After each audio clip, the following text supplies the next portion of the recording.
What's next for FIT21? A consensus 2024 recap. Lawmakers said there is a lot of work to be done before the Senate might take up a market structure bill. CoinDesk held its annual consensus conference in Austin, Texas last week, where we heard from lawmakers and regulators, developers, company execs, and all sorts of other people in and around the sector. One topic of discussion: the Financial Innovation and Technology for the 21st Century Act. Its passage through the House sent a surge of excitement through the crypto industry as a sign of progress, even if it's not likely to become law just yet. And on another note, I wanted to thank everyone who said hi to me at Consensus last week. It was great seeing all of you. You're reading State of Crypto, a CoinDesk newsletter looking at the intersection of cryptocurrency and government. Click here to sign up for future editions. Reps Patrick McHenry and Tom Emmer and Sen. Ron Wyden on the Financial Innovation and Technology for the 21st Century Act FIT21 during their various sessions last week. One major topic of discussion was the House's passage last month of the Financial Innovation and Technology for the 21st Century Act, a market structure bill that would, if signed into law,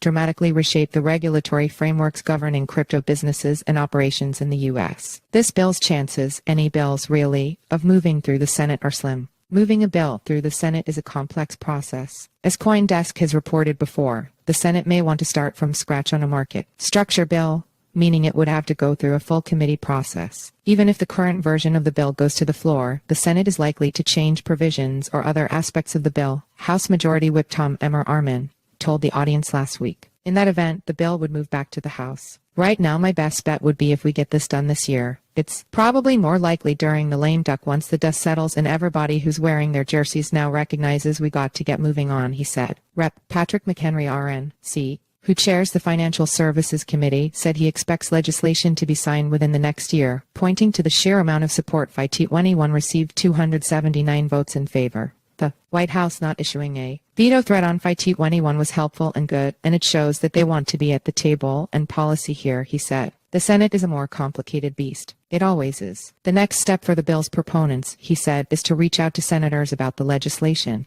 If we can get 2/3 of the House to vote for this bill, they should be able to get 2/3 of the Senate to vote for this bill or something very similar, he said. Sen. Ron Wyden, one of the Democrat lawmakers who voted to overturn the Security and Exchange Commission Staff Accounting Bulletin 121, said of FIT21 that what you really need is a regulatory framework. That's what Chairman McHenry is trying to do, he said. You need to be tough on the scamsters and the rip-off artists. It's unclear how far that bill will move, but I think Chairman McHenry is right to establish a kind of regulatory framework and put a sharper focus on fighting fraud and rip-off artists, he said. Over the next few weeks, this newsletter will include transcripts from some of the conversations held at Consensus. Wall Street asks Biden not to veto Congress' rejection of second crypto policy. A group of lawmakers and a group of banking organizations sent two separate letters to U.S. President Joe Biden on Friday, asking him to sign House Joint Resolution 109 to overturn the second Staff Accounting Bulletin 121 instead of vetoing it, as he had threatened to. U.S. President Biden vetoes resolution overturning second guidance. U.S. President Joe Biden vetoed H.J. Res. 109 on Friday, as he had threatened to.